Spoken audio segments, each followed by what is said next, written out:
The new Suzuki Swift looks stylish, modern and young at heart. And they've got these nice colors as well.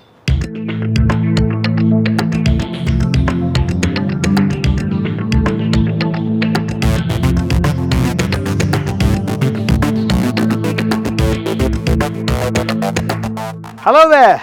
I'm at the launch of a new car. When I say new, well, this car was introduced in the Indian market earlier this year, the start of the year, and everybody was looking forward to, when is it coming to the UAE? And well, it has. I'm talking about the Suzuki Swift into its 4th generation. Well, over each generation, 3 to 4 millions subscribed to the idea of the Suzuki Swift. And now it is here, really contemporary and tailor-made to impress a young new generation. Look at that, the way it's shaped, the curve of the bonnet. It's a very sporty, aggressive styling, and there is a sporty, nippy quality about the Suzuki Swift. And I love the lights, the way it is. It's got a very sporty Italian kind of a styling there, and even the grille kind of, slightly small and again looking rather cool. And the same goes in the rear as well. Overall, look at that.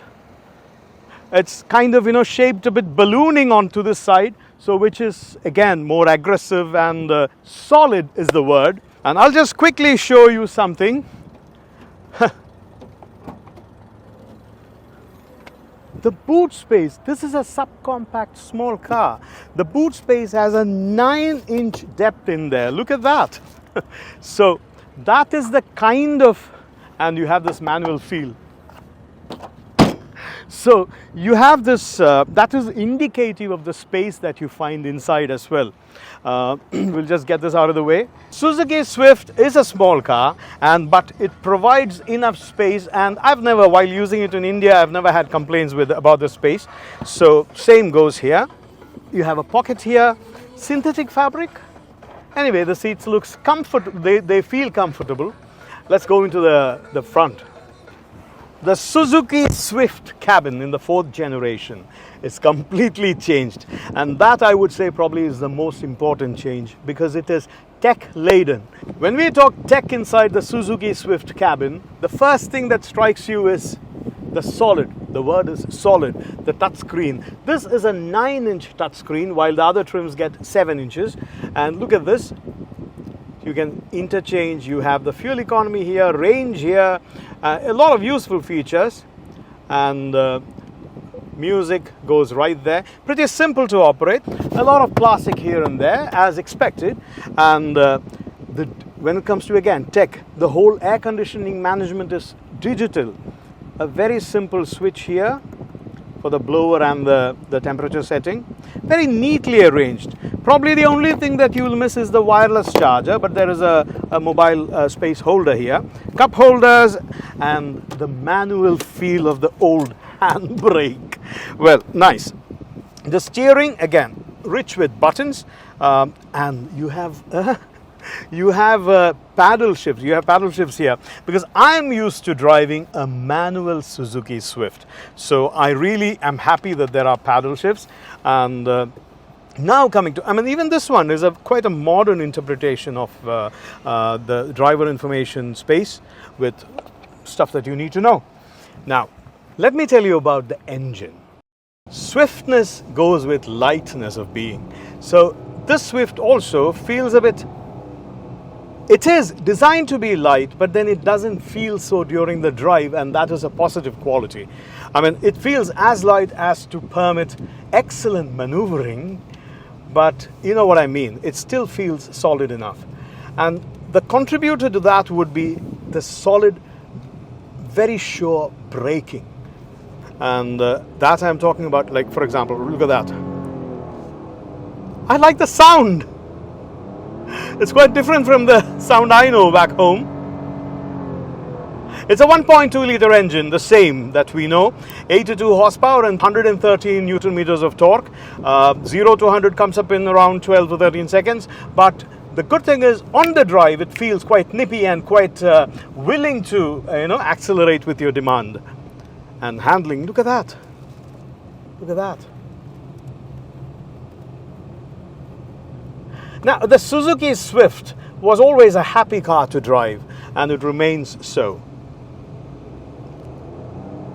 Now, so I've accelerated and I'm braking.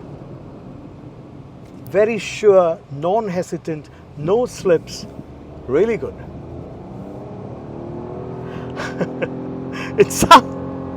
Now, it's a CVT transmission, but the change is that earlier it used to be a 5-speed auto simulated one, and now it's a 6-speed.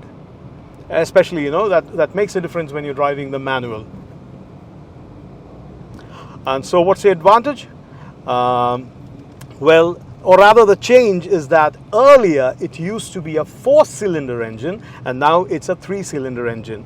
And as my power delivery and maneuverability is going the same way, I'm not complaining, because I get 23.2 liters, kilometer per liter, instead of the 21 of the earlier generation.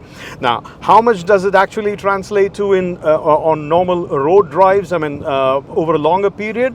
That I'll have to take a full test drive, but this is something that I stole during the launch itself. Nice. Now, coming to safety, this car has 6 airbags, and so do the other 2 trims. The camera is standard. It's a pretty wide camera, which is good for parking. And guess what? Adaptive cruise control is standard.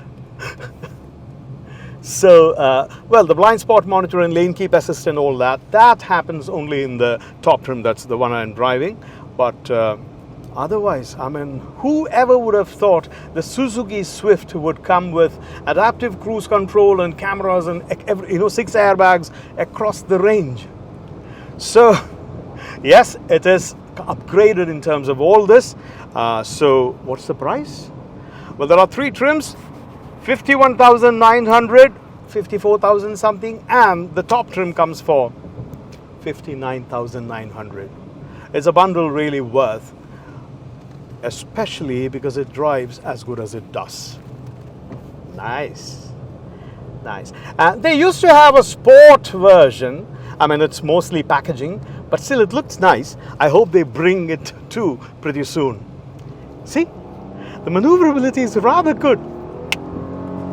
So that's one question out of the way. I was really worried, especially in our place where, you have powerful cars. Will this be powerful enough on our roads? But looks like it will.